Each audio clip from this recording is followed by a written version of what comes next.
আমরা এসে গেছি গঙ্গার ঘাটে এবং অনেক ভিড়, এখানে প্রচণ্ড ভিড়। আগে আমি সত্যি দেখিনি এত তর্পণে এত ভিড় হয় গঙ্গার ঘাটেতে।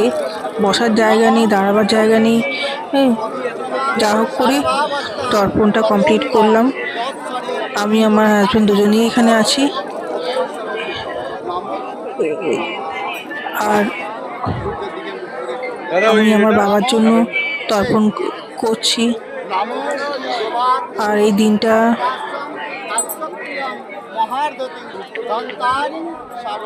খুবই দুঃখের, কি বলবো, কষ্টও হচ্ছিল খুব তর্পণ করার সময়।